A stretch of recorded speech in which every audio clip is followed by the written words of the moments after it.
Hi and welcome to Our Small Table. Today we're making Shorba Libya, which is a lamb stew. Here's our finished dish. Let's see how we got here. Okay, I've already heated the oil and the onion over medium heat because it's so loud when I do this on camera. I did it ahead of time. Our onion is nice and tender, so we're going to go ahead and add the other ingredients so I can keep some of that steam off the camera. We've got our lamb. And if it's possible to get it already cubed or to ask your grocery meat counter to cube it for you, go ahead and do that. Trimming lamb shoulder is kind of a frustrating process, but if you have to do it yourself, just trim as close to the bone as possible. Take off some of the fat, but not all of it. And we've got our chickpeas drained and rinsed.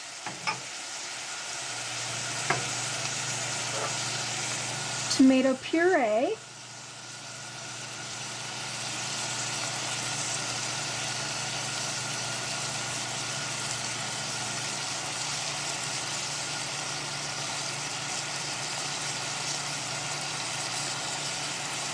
Since it's such a small amount, I don't want to lose any of it if I can help it.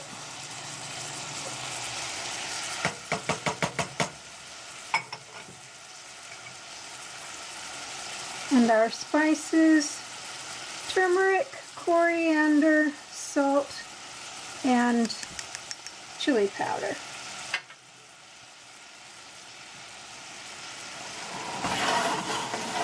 We're going to go ahead and stir these through. We want it to cook for 2 to 3 minutes. One of the nice things about this recipe is the opportunities it gives you for making ahead other dishes. The chickpeas, for example, we're only using half of a can. Let that sit for a second while I explain this. The other half of the can can be used very easily to make some hummus. The liquid that's in a can of chickpeas, which are also called garbanzo beans, it's called aquafaba, and it makes really good meringues. I know that sounds a little bit strange, but they don't taste like beans. There's no savory flavor. They still taste just as sweet, but they stand up really well when you use the aquafaba. The other thing that can be used for is a vegan replacement for eggs in frostings, in some brownies, in some cakes. It's basically an egg replacement for a lot of things. The tomato puree in my market only comes in a 28-ounce can. That is far too much for what I need, but it allows me the opportunity to make pizza sauce and other tomato sauces that I can batch up and put in the freezer, and then I can make pizza on a day when I'm just a little bit too tired to start from scratch.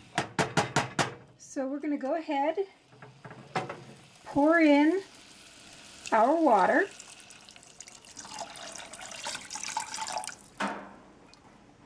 Stir this through one more time.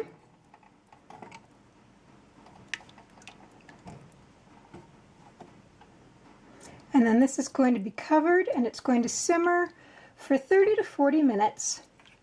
About 10 minutes before the end of that, I'm going to add some dried mint. I'm not going to do that on camera just because it's so simple. Remove the lid, add the dried mint, stir it in briefly, and then recover it.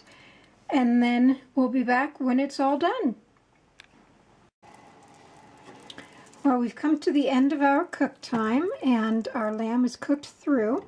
So we're just going to add that lemon juice for acidity, stir it in briefly, and that's all there is to it.